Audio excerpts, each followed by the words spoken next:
Good morning, all. Victor Purton here from the Centre for Optimism, and we're broadcasting this morning live on Zoom and on Facebook, and of course some of you will be watching this on demand.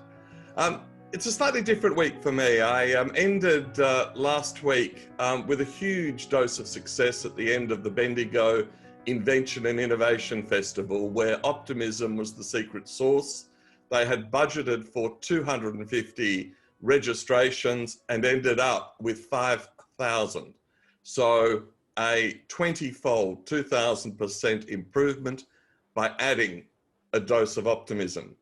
But personally, on Friday night, I sort of hit the wall. You all know I'm a persistent optimist, an eternal optimist, but even someone like me, you know, you're under curfew, you've been in lockdown for months, the kids are irritated because they can't go to school.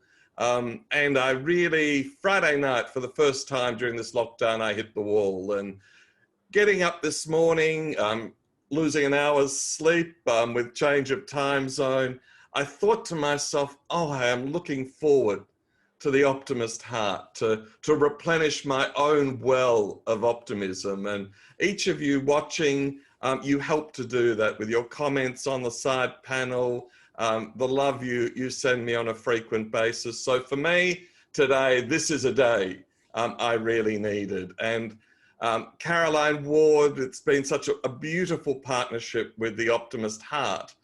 But a miracle that we found a man who has his own narrative, his own story of finding his own optimist heart. So Caroline Ward, great to see you. You too, Vic. Wonderful. George Hall, welcome. As I said, just reading your story, you fill me full of energy. Welcome, George. Thank you, Victor. Yeah, thank you. And as everyone knows, the first thing we must do on a session of the Centre for Optimism is to ask, what makes you optimistic? So I'd love you all in the side chat to add what makes you optimistic. But Caroline, you are now an experienced recipient of that question. Caroline Ward, what makes you optimistic? Well, this week, what comes to mind, this is a game that Vic and I have to play each week because I have to invent something new. But actually what I do is I just go quiet internally and listen to what's the answer.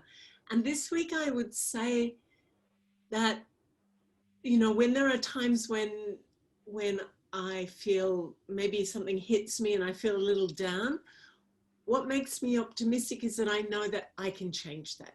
There's things and tools and strategies, the way I think, the way I use my energy, my body, I can shift my mood, and that makes me remain optimistic because it's always really in my hands.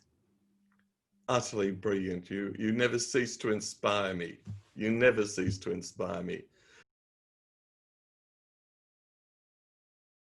Now, George Hall, you on your left shoulder, on our right shoulder, you have your optimist heart. Tell us what makes you optimistic, George. A lot of things that make me optimistic. So many actually. Painting always makes me optimistic. I always like things unfold, and I just completely immerse myself in that and color. And at the moment, really, what's making me optimistic is the weather, because it's so fantastic out there, and that makes me. I kind of really relate to what Caroline says. I know when things aren't going well. I know my optimism will kick in because I know and like you having your down day, I know that that'll pass. So that to me is a really important part of optimism is that I know when the things aren't so great that they will be again really good. You know, I know that they'll be really good. I don't know. I just feel really optimistic at the moment, and I might have one of your Fridays in a week or so, but even this afternoon. I don't think so, but I just feel really optimistic. You know, we don't have to beat our clothes against rocks on the river like we did in the old days. You know, things improve. I think that I just think the general world will improve. We take a step back and we take two forward. We might be taking a step back at the moment, but we will take two forward again. You know, that's what makes me optimistic, that I know that things will change and things will get better. And there's so much ancient wisdom in what you just said, George. My favourite mystic is a woman called Mother Julian of Norwich. Yeah. 700 years ago, during the Black Death, during the persecutions, in her cell, she wrote what is the oldest surviving book in English. And she says, all shall be well, all shall be well, all manner of things shall be well. And 700 years later, that's your wisdom. And in fact, Harvard, Boston University, the American military, that's their definition of optimism, a belief that things will work out in the end, to which some people add, and if it hasn't worked out, it's not the end. Right. Caroline, can I hand over to you and George? Indeed. Thank you, Victor. Victor. So I'll say welcome to you, George, and then I'm going to duck over and welcome everyone else. I know that we've got some new people today. So welcome, George, and a huge thank you for just saying yes immediately when I asked you. My pleasure. The story of how we got to know each other. So thank you. Thank you for making contact. It's great. Yeah. So welcome to those of you who are back, who are, I can say now, it's great. Victor and I talk and I go, we've got this great cohort of fabulous regulars who come together on Sunday morning or Saturday afternoon. And I know that in the States for the regulars, it was like, oh, the time changed today. So I know, Bill, you adjusted, so great to have you back. And welcome to those of you who are new to our Optimist Heart. And if I can just take a couple of minutes to maybe frame up what is this space of the Optimist Heart, really it's an environment on Sunday morning, because I think Sundays should be about feeling good. And we just wanted to create an environment where we could have really natural conversations. We could see the value of everyone who's here, all of you, and all of our guests are, I think, fascinating people. Not necessarily famous people, though, George, you may become famous very soon, or you may be famous already. But it's not about that. It's about, I've said to people, no presentations. You don't have to prepare, because your life is your preparation. And I think the more that we can let go of the pressure to perform in any aspect of life, and get to a place of acceptance of who we are, each of us, and valuing who we are, and rest in that. Like I wrote the other day, I had this sort of moment, I went, the joy and relief of being new. I mean, just a relief and a joy.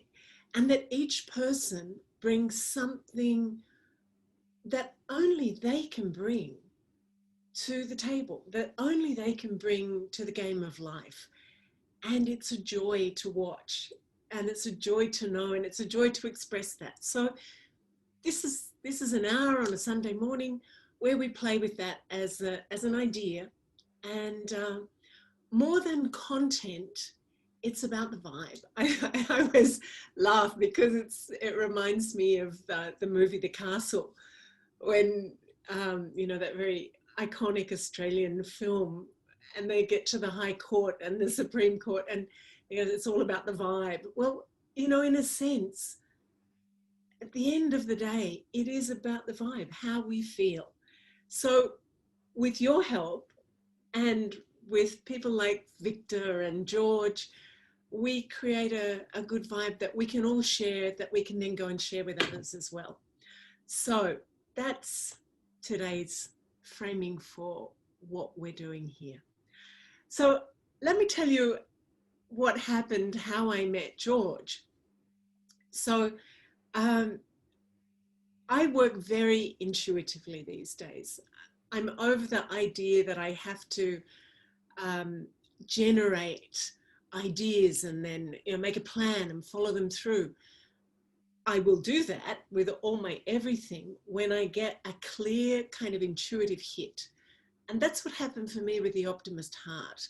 And I don't know if I was meditating or gardening or just doodling or whatever, But all of a sudden it went, the optimist heart.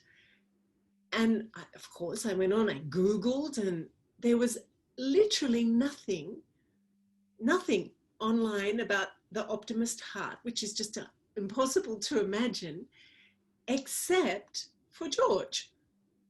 Only George. And I just moved out of Sydney, but George has got his studio almost underneath the Coca-Cola sign, almost exactly underneath the Coca-Cola sign in King's Cross, which even those of you from overseas, you may know that in Sydney. So I jumped in the car and I went up to his studio. Little did I know that he was really, really busy and he wasn't actually working there. However, I was standing out the front about to call from the number on the window, and he just walked over and he said, "Don't I know you?" And from there, I'm going to ask George to come in, because we spent half an hour and it was like we had known each other forever. And he has this incredible series of paintings, which you can see behind him, which are called The Optimist Heart. So, George, welcome, and it's so great to have you here. Vic, can we get the two of us on the screen, or George on the screen, because I'd love to see George's optimist heart. And George, tell us about the Optimist Heart series. Well, the optimist heart. Oh, it's a long story. I mean, I think I even gave you the abbreviated version in the first place. I don't know. When I was young, I used to design textiles, and I used to. I used to play around with lots of artworks, but I wasn't working as an artist. I was working as a textile designer, and I decided once that, well, I read this that only have positive things on your walls. Things you have on your walls. And I really like collage, and I made this collage, but with this pinning all this, pasting all these different magazine, cutouts and everything, but there's always something a bit negative in them, and I didn't want that on my wall. So I decided that I'll make up my own. So I made up my own collage, which is all positive words, confidence, generosity, gratitude, honesty, freedom, just a mass of words. And I researched all those words, and and then searching all those words, there was a bit of a change in me. I just felt, and I've also felt, I really love that thing that Mother Teresa says. It's about, don't invite me to a anti-war rally, invite me to a peace rally. I really think that, like, how you narrate your life, or whatever, how you talk to yourself, how you phrase things is really, really important. And I try always not to use the words should and not. So that, I try not to use those should, especially. I never tell somebody you should. And I never say to myself should. Anyway, jump forward, and I'm working as an artist. I've decided to just have an experiment and go see how long I could last being an artist, surviving as an artist. And that was 5 years ago, and I've survived ever since. And anyway, but last year, my best friend, my soulmate, he died very suddenly, and I was very angry. I became very down. I was very short and impatient with everybody. I became the person that I didn't like myself. And I really, and this guy, Chris was his name. Chris was very, very optimistic. He was really, really lovely to everybody. He saw the good in people. He saw the good in people when they couldn't see it in themselves. He made them see it, and he did that with me. And he was a really positive light in my life. And we used to actually call him Pollyanna, because he phrased everything. Oh, well, that's a lesson, and that's beautiful. And we went on holiday, and we just laughed about it. I go, oh yeah, go on, Pollyanna. And he had a great sense of humor, and he was really positive, and I really, really was really missing him. And I just was like, oh, man, this funk, and I just started doodling, and I started doodling hearts. I've always liked the shape. I've always liked and I started doodling on my iPad and doodling, and every bit of paper I would draw a heart, and it started to kind of lift, you know, and I thought, oh, and then it came to me to do the painting. And so I printed out the large, the printing of all the positive words, and I added more to them. And I went through and researched really positive quotes, and everything was positive. So all I was doing was positive stuff. I was not doing anything. I was thinking of him in a positive way. I wanted to remember him in a positive way.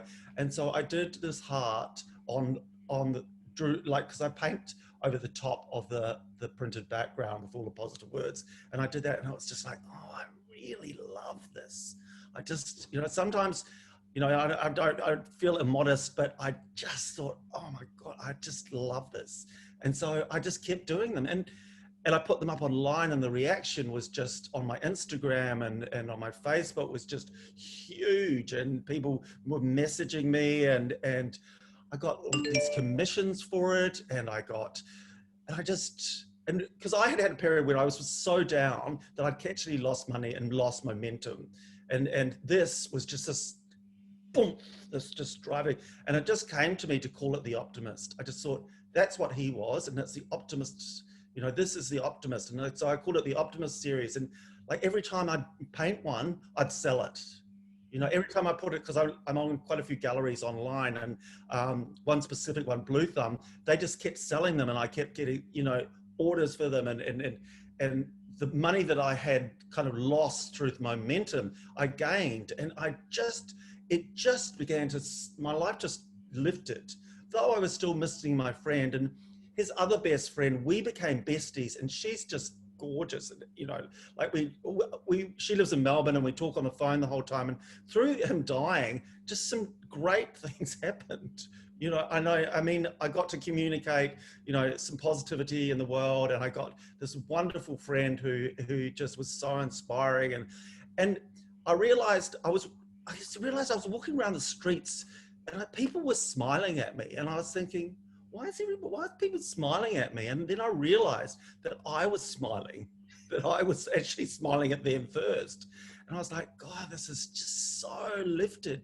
And I just, you know, I've always believed in the power of positive, you know, from, you know, what Mother Teresa says and what I like to phrase everything. And I just felt, you know, it just was just like, oh, I haven't lost him.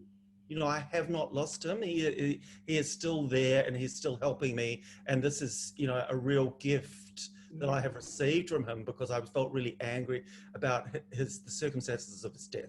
And it was just so great. And I still do it. And I look at them, and I just really love them. And it's not like it's a symbol that I think is really nice. And and you can do so many things with it.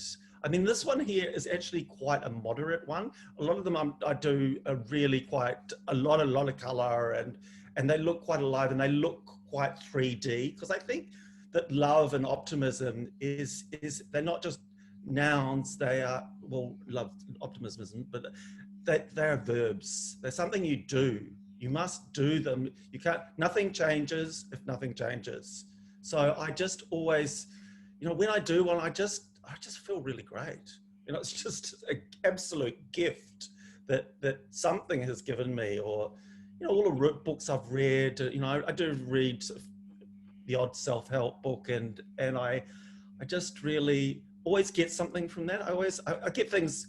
I can remember watching this thing called The Secret, right? Years ago, there was the law of attraction, and to me, I liked it, but it was full of greed.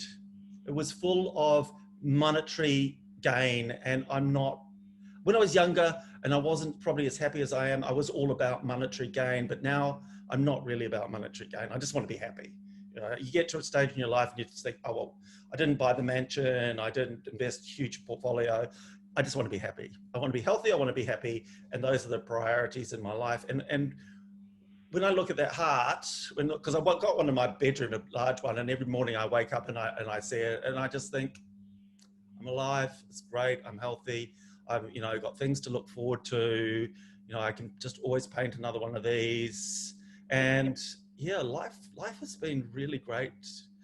really great since that happened. But I think it had to go through sometimes you need to go down a bit to come up again. And I really came up. And I'll continue painting these till the day you put me in a cardboard box and put me underneath the earth. And they change. The thing about art is sometimes the real lesson I've learned with art is that sometimes your mistakes are your biggest assets. Sometimes when you do something that actually you didn't mean to do and you think, oh, well, I correct it, and then you leave it and someone comes and goes, oh, I love that bit in your painting, and you think, oh, okay, I'm onto something. So I think my optimism really grew, just compounded from doing this.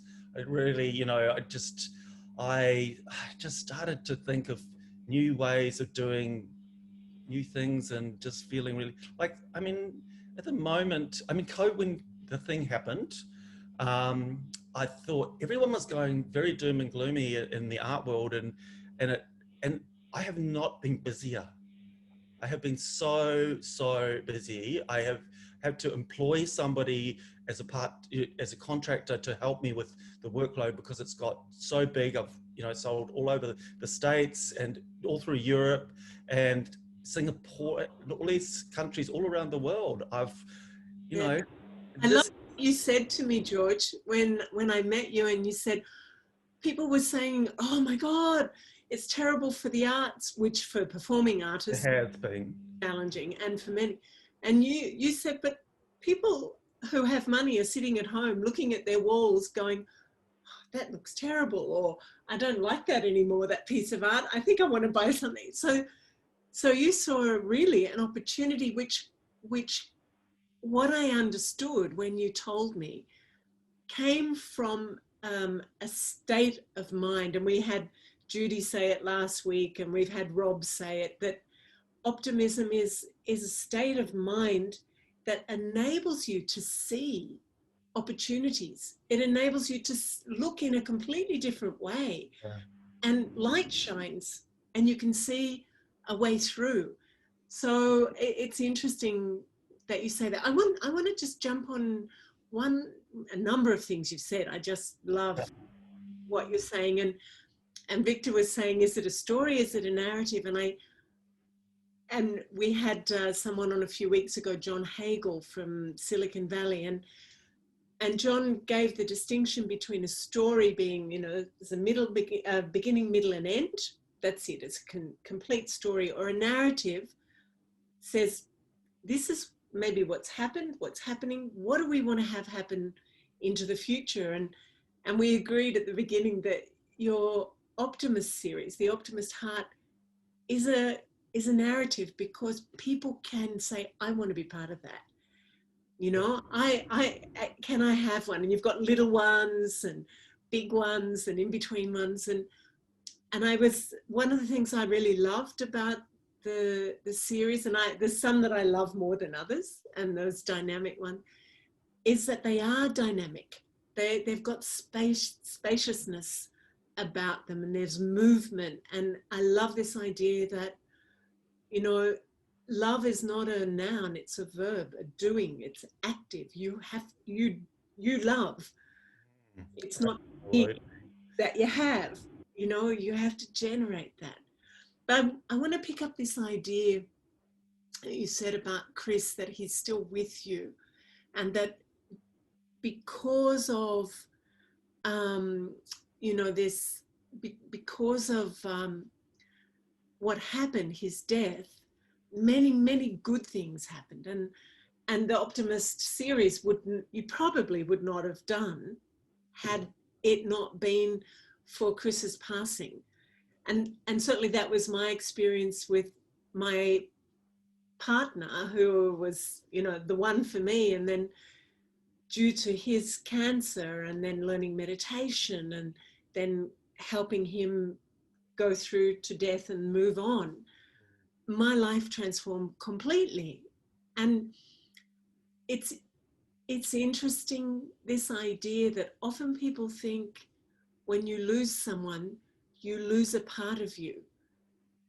But from what I listen to you and my experience, your choice can be that you become the best of what you were together. It's not like you lost that. They woke something up in you and now it's your job to keep it alive. What Or do you better. think of that? Or you become better. I think that sometimes with Chris especially, I think, I mean, I don't hang on to him, and then at times I am still angry with him. There are times that still does happen, but the general, there is a part that has made me better, you know, and I know, and I always come back to that, but I'm not, I believe in the universe and everything, but I'm not incredibly spiritual. I'm more, if it's not practical, it's not spiritual. If it's not practical, it's not spiritual. You know, like the practical things that you do in your life, they are the ones that really push you forward. And I think that he's given me that. His death has given me that, though I don't hang on to him. I do not hang on to him. I just know that there is a part of that experience that has made me a better person and enjoy life more. And I thank him for that. But do you know what I mean? Still mad with him. Sorry? But you're still mad with him. No, sometimes we joke, my friend and I, we joke about it. And, but we love him to death and we miss him. But I don't know, I just think I benefited from him, and I love that. And I don't know, it has allowed me to say goodbye too. It's not just, it's allowed me to say that was a great thing. You know, I'm glad that we had that time, and now him dying, I'm glad that I have received this from that experience. I don't know, does that make sense? And even if it didn't, George, it's not, it does, but even if it didn't, it's your experience. And so pick up on that. Because you're born in New Zealand, you've got 4 sisters. Do you have any brothers? No, I'm the youngest, and I'm the baby of 3 older sisters. Yeah, who I adore. I just love them to bits. They're just my best friends. They're just great. That's nice. Yeah. And you're a dad too. You've got an 18-year-old daughter. Yeah, I've got an 18-year-old daughter, and she's got 2 mums. So my oldest, dearest friends, are a couple, Jen and Julie. We have a daughter, Tessa, and it's great. She's just I don't interfere with her life. You know, I'm dad, and we do art together, and she's really great at art, and we have a great time, and I'm fun dad, and I adore her to bits. But in her life, I've left them to do all the main decisions, because I just felt that, and she's turned out just beautifully. I mean, she's only 18. It's time, you know, she could, you know, I mean, I fell off the rails, but when I got a bit, you know, in my 30s, but the rails, the rails, I fell off the rails quite badly. I was addicted to everything. I just was addicted to everything when I was younger, and then when in my late 30s, when crystal meth came to the fore, and I got into that and got addicted to that and was using that every day, and that's how Chris and I met, actually. Was through drugs, and we both. And my life was just spiraling down and down and down. And I just knew that I needed to do something. And so I went to a 12-step meeting and got clean, and life just improved. Like, you know, I thought that I needed to be creative. I needed to be stoned, and I needed to, you know, be on meth, and I couldn't create without that. But the complete opposite has happened. And I look back at the work that I did then. There's a couple of things, I quite like, but generally, no, I don't. It's allowed me to finish everything, to think clearly, to, you know, like crystal meth was a very, very bad drug. I mean, you take it because it makes you feel great, but the downside of it is just so destructive, and all your money goes, you know. And I mean, I did relapse after 5 years, and I'd do it again, but I learned from the time before that you know, life could be so much better. So I've been clean for 11 years now, and my life has never been better. You know, it just, and I've also through that, I've met a community of people who, you know, have been through struggles of incredible deprivation, and they have now have, you know, when I went to 12-step, I'm not trying to sell 12-step, I honestly am not. For some people, some not. But I saw these people had just improved their lives just astronomically and become successful. You know, like one of them is a very well-known writer, Australian writer, and there's two actors that I'm not going to mention them, but they are very, very successful Australians. And I saw that and I thought, oh, I think I want a bit of that. And I did. I've got it. I've got a bit of that because I'm clean and I don't drink, and I have a great time and I have a good laugh. And if people go out and they have dinner and they have some drinks and they say to me, "Oh, do you mind if we drink?" I go, "Oh, I'd rather you did. Oh, please, please drink. You're much happier and nicer when you're drunk." I don't say that, but you know, I have actually said that. But you know, it's just like I can be as silly as them.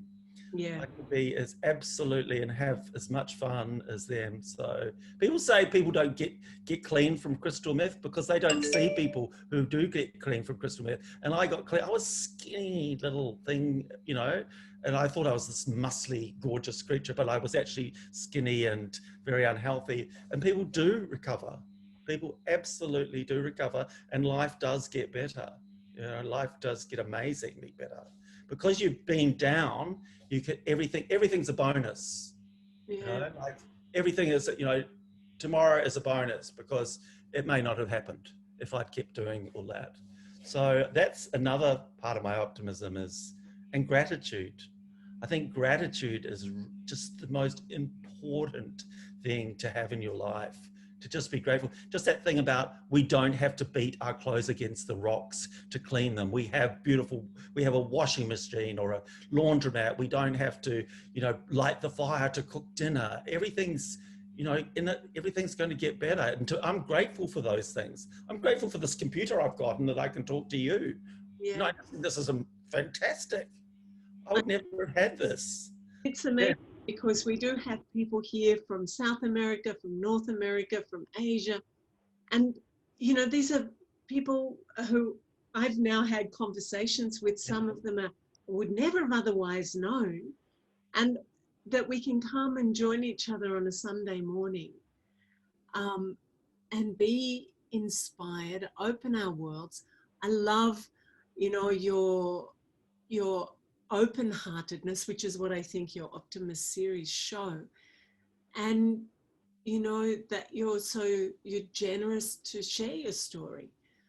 I think that from that perspective, that's like a huge gratitude. You just go, and I think, you know, maybe someone who listens to this now or later, maybe they're not addicted to crystal meth or other, you know, substances, but sometimes it can be work, and then you lose work, and then you've lost identity. There's a whole array of stuff which is about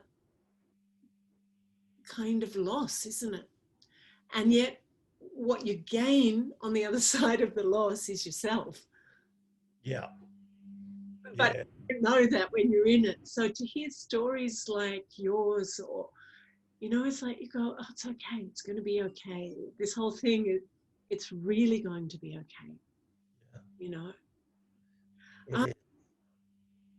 It will always be. I mean, it will go down, but it will always come up. I mean, time has taught us that, you know, that there have been bad times, but there will always be better times afterwards. Yeah, and I think those times become shorter. Now they're not as long as, you know, back in the wars of the whatever. Here comes my history's really bad, but you know, the wars that went on and on and on and on and on and on and on and on and on and on. I think the unification of Germany and all that sort of in the 18th and 19th century, just went on and on and on. But we don't think we have. Oh, we do a bit. We do. We do. I'm being naive. Yeah, I'm being a little bit naive, but we do. But we live. I'm so grateful we live in Australia, and it's what you said about Mother Teresa, you know, that Are you going to invite me to an anti-war rally, or are you going to invite me to a peace rally? How we frame the conversation, how we frame our own way of perceiving in the world. Yeah.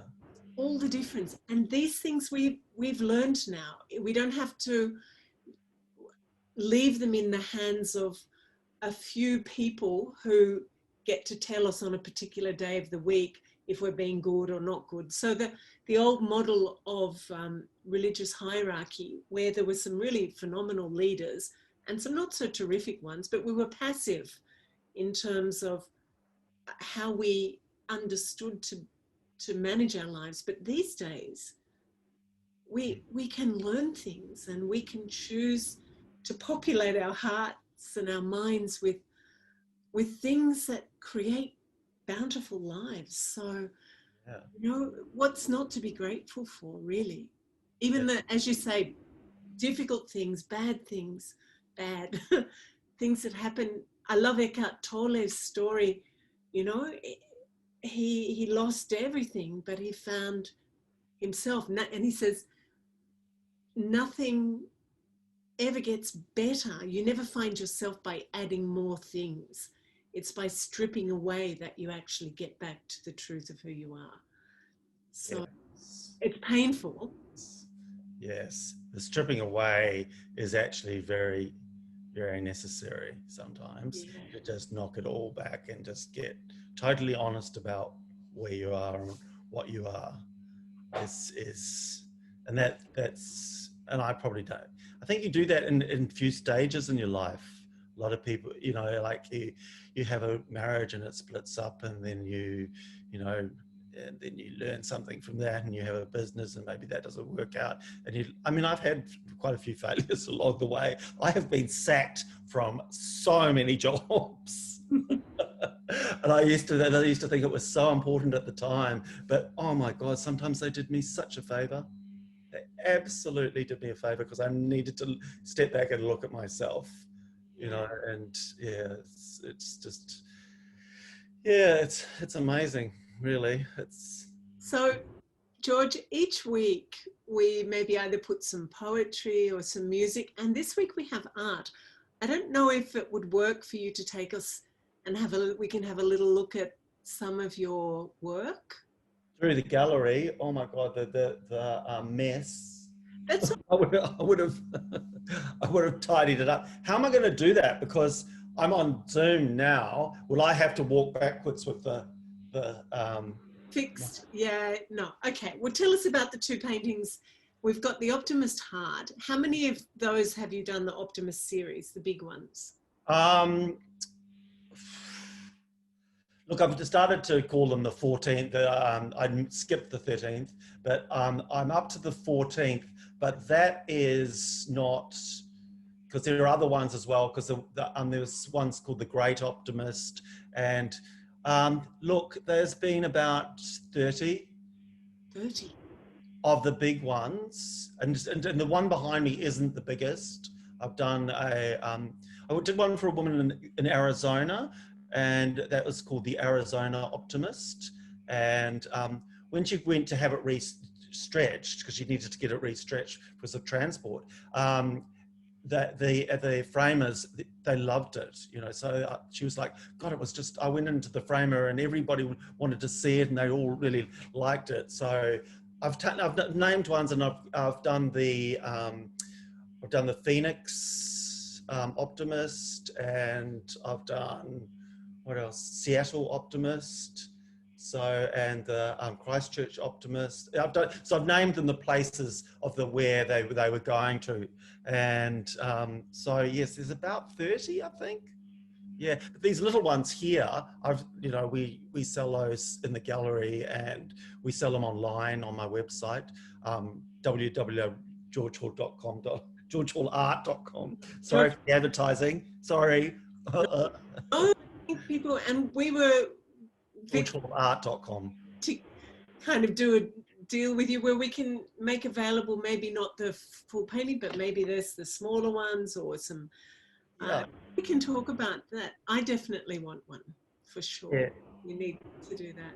I had a psychiatrist, and she put them in her office. She bought them off me, and she sold them and ordered some more. So it was just, yeah. And she bought a big one as well. I seem to do a lot of, not just for the, I've only done one optimist for a psychologist's, psychiatrists, but I've done a lot of other work for psychiatrists. I spend a lot of time in psychiatrists' waiting rooms, so I thought that I'm probably well equipped to do that. But it seems that architects and psychiatrists are my biggest demographic.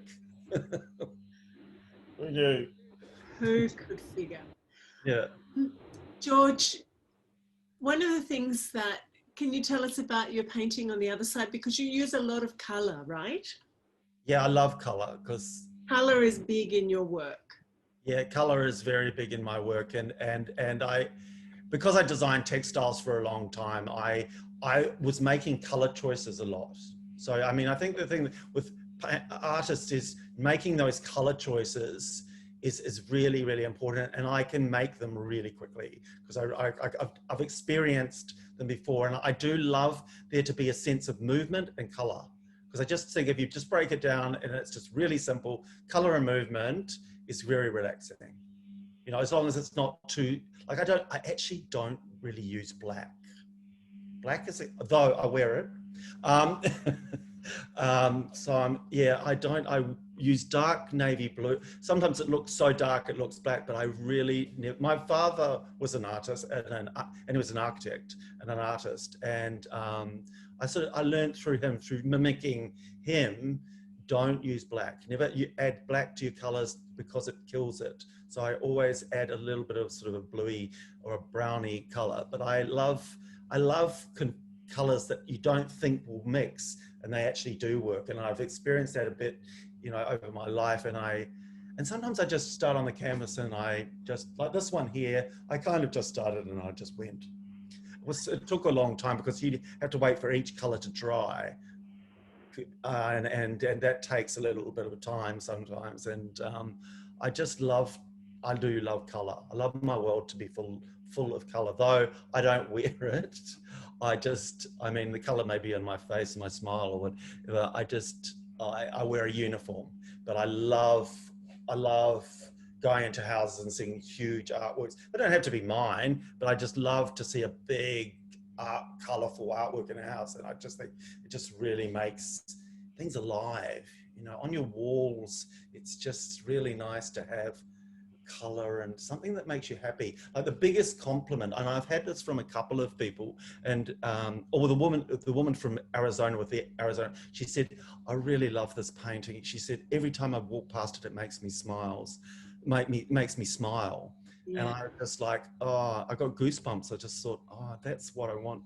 Do you know, that's so interesting that you talk about. I remember being actually it was in Melbourne. There's a lot of people here today from Melbourne. Yeah. And I was at a big 2-day summit or something like that. And there was someone talking about Feng Shui. And this is going back 20 years. And this person was telling a story about a client that she had. And she said, okay, well, take me to your house, show me around.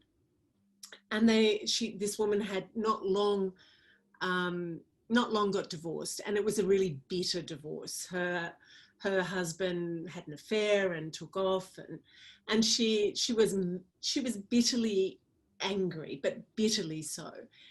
Anyway, this woman, who was the Feng Shui master, went in with her to her house, said, show me around. And she said, all along the walls, she had these, really limited series prints, but they were women, I think they were charcoals, of women in very sort of submissive position. And then in her bedroom, she went into the bedroom and it was this really gorgeous bedroom suite. Yeah. The woman said to her, absolutely, there's no way that, and she swore quite strongly, the way that bastard was going to get that from me. And the Feng Shui person said, look, I think you need to rethink what you put in your house. Like when you go to Oh, bed, absolutely. you're thinking about the bitterness and how much you hate this guy, and you've got the bed you slept in and the thing, and it's a war zone. And the things on the wall, they might be great art, but what's it speaking to you? What's the message that's coming to you? You need to kind of explore what might make you feel happier, or more possibility, or more powerful, or more, whatever it is that you say you want to be feeling or you want to be creating. Make your home reflect that, and put things on the wall that support you, not that undermine you, and your furnishings, and like get rid of anything that's to do with the wall. I thought that wasn't like technical feng shui about, you know, astrology and what's north and west. It was just sensible. That story you just told, and I haven't heard it exactly in that, but I have heard that story about a man who had wanted relationships, and all his paintings on his walls were these women who were looking down and tears coming down. You know, they were all beautiful paintings and everything, but they were women being submissive and unhappy. And he was like, and the feng shui woman said, no, this has all got to go. This has all got to go. You know, you need to have happy couples, or if you want to do that, you know, I have a premise that everything that I paint, everything that I do is got to be positive. I want it to be positive. I don't have anything negative on my walls. I do have one thing that's about recovery, and it's called Gin Alley. But it's kind of positive because it's cutting the cycle of something. But everything I have on my walls has to be positive.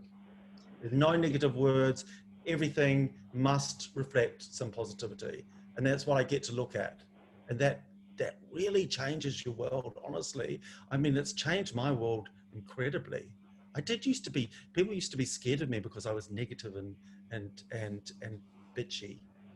Caroline, if I can just say one thing that has actually inspired me about George is, you know, when we did our global survey on what makes you optimistic, number one is life experience. You actually don't hit peak optimism till you're in your 60s. And you exemplify that optimism from life experience. But then secondly, you've got this historical progress. And Steven Pinker, the head of psychology at Harvard, wrote a book called The Enlightenment. And it's this notion, exactly as you say, you know, that we have this extraordinarily good life compared to our parents and our grandparents and great-grandparents. And as he says, if you've got this sort of rosy view of the past, you've actually got a bad memory. yeah, exactly. We always stop, George, and do a little bit of a kind of 3-4 minute meditation. So I'm going to invite everyone to do a little bit of a reflection about, I'm going to use your visual of your heart behind you. Yeah, you're going to move for me. Okay, lovely. Thank you. So everyone who would like to, obviously, you know, it's up to you. But this idea that if you look at that heart, and behind it, we can't see it, but it looks like newsprint, and it's full of all these really, really positive words. And we know from research and that work that came from Masaru Emoto that, you know, even putting a word in front of, you know, a jar of boiled rice will either keep it fresh or will make it moldy and decaying, depending on which word you put there. That water crystallizes with beauty or with fractured kind of ugliness, depending on the words that you put. And obviously the beauty comes from these positive, life-giving words. So as you look at that heart and just our good vibe conversation this morning and the movement that love and optimism are not nouns, they're verbs. But what are the words that you would choose for yourself to populate your heart, your mind, your week ahead? Like the sense that whatever is happening, it's okay. You're going to choose one or two words. Maybe you'll even write them down and post-it notes and put them around you this week. And they're your words. You're going to be them, do them, look for evidence of those energies, those qualities around you. And just imagining whatever those words are, that you can plant them like seeds in your heart.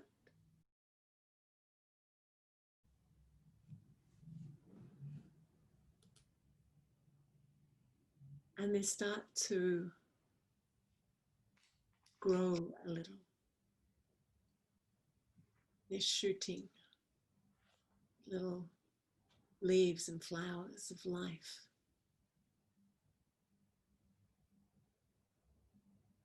You've got this dynamic of positive energy that you're planting and growing in your heart.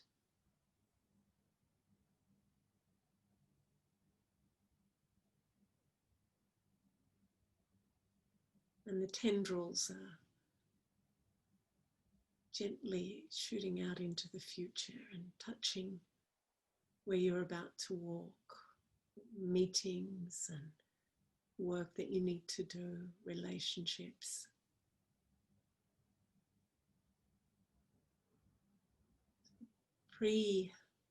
Preparing the way for you.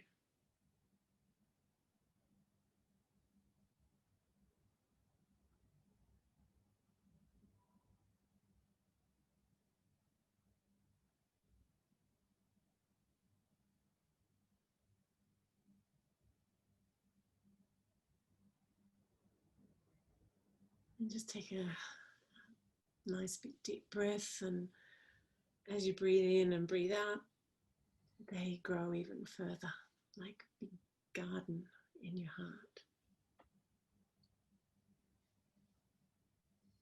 Zoan's joyful, peaceful, curious, adventurous, abundant. Yeah.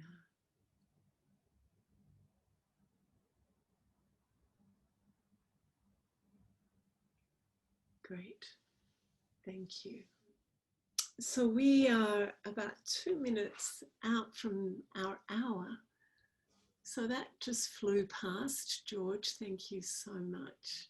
Thank you. Your gorgeous energy. Really, it was just a delight to have you and your beautiful work. What happens now is that we just bring people up into on screen, and we see some people just shoot off after the hour, and some people hang around and have a bit of a chat with us for 10-15 minutes. So we might do that now. Vic, what do you think? Just before we do that, I'd just like to thank the two of you. You know, our friend John Hagel wrote a book called The Power of Pull, P-U-L-L. And it talks about serendipity being in the right place. Serendipity occurs because you're in the right place at the right time. And today's conversation between you two, honestly, when I think of all of the interviews and conversations I've done this year, this has been the most inspiring. You, George, you draw together life experience, that philosophical tradition that goes back to Mother Julian of Norwich and probably 1,000 or 2,000 years before that. And then that incredible stuff that Pinker and Bill Gates and Rosa have been writing about the progress of human civilization. And I have not heard anyone in my last 2 years of research draw together those three strands as you do. So I want to thank the two of you for a most extraordinary conversation. And now I'll start to draw our friends on, because they're so chatty in print. They're much better in the oral form too. But from the depth of my heart, it's thank you. Absolute pleasure. Absolute pleasure. Well, Vic, thank you for hosting us, because it's because of your big-hearted generosity that well, I'm going to commission a work. It has to have lots of orange and yellow in it. Oh, my favorite. It's, Yeah. I walk out of my studio and some nights and I think, oh my God, I've got all this. Isn't this, I know, and it sounds quite cheesy but I think to myself, my God, I've got all this. This is so great. I have this huge studio and I have, my life is just, I don't have a huge bank account, but I've never been happier, ever, ever been happier. I have less. I buy my clothes from Kmart, not Gucci or whatever. I love it. You know, George, I think we had a conversation yesterday on Instagram about gratitude and appreciation. And one of the things that in my 3 decades of research into all of this stuff is that from a practical point of view, like you say, practical spirituality, that if I'm looking at what I have and really grateful for it and deeply appreciative, like I appreciate every morning. I have a practice now, and it's a really conscious practice. I wake up, and if I've got a thought that's about something from yesterday, I just put it aside and I go, oh, another day, I bet it's going to be great. And I consciously garner that energy, and I jump out to look outside the window, and whether it's dark or at light, it doesn't matter. I look and I go, wow, it's a beautiful day. If it's raining or it's sunny, it doesn't matter. I decide what it's going to be, and I feel my heart open with that. It's extraordinary. My heart energy goes, oh, what's it going to be? And I think, wow, for so many years, even with a spiritual practice for decades, I still wasn't doing that, which sets you up for the day in a completely different way. And the more that you appreciate, the more you appreciate, and the more you Exactly. if you have a little, you're so happy because you've got so much. I always make my bed. Yeah, me too. I never, ever used to make my bed, but I always, and the guy on TV from Melbourne, the health professional, sorry, he said, make your bed. And I was like, yes, make your bed, because I make it really well too. I make it look pretty, so that I know that I've got that to come back to. And Exactly. I don't always wake up thinking wonderful thoughts, I'll tell you that much. And sometimes they're really not wonderful at all. And sometimes I stay in bed, and that's okay.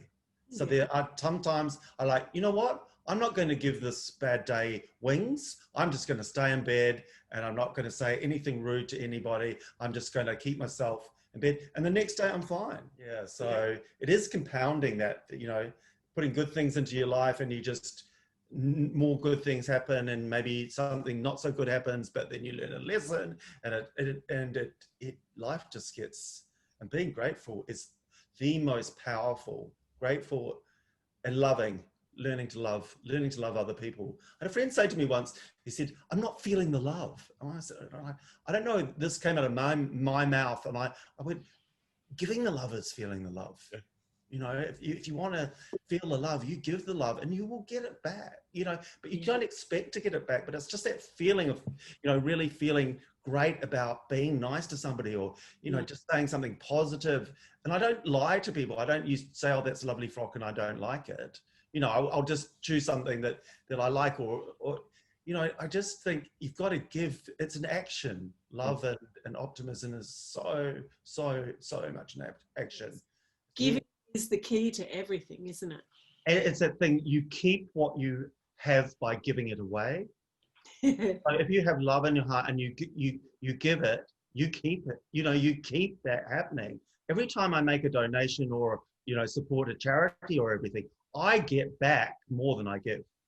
I honestly, with the feelings that I feel for having done that, and I also actually, I sometimes, I give, an artwork at an auction, or, for a charity or something like that. I always sell something from somebody who's seen that. I don't do that as an intention. That is never the intention, but you always, keep what you've got by giving it away. Thank you all so much for being with us. George, thank you so much. Thank you. Everyone said I echo. Thank you, Victor, and thank you, Caroline. It's just been lovely morning. for me and all the other people that have listened in. It's just been great getting, feedback, and yeah, it's just been really nice morning. I'm going to do this more often. Just to conclude from my heart, as I said, I was a bit low on Friday, struggling with my own leadership in optimism, and you have replenished my well for weeks to come. So everyone, thank you. And Caroline, thank you for being so generous. Thanks, everyone. Have a terrific week. Bye, everyone. Bye. Thanks, everyone. Bye. Bye. Bye. Bye.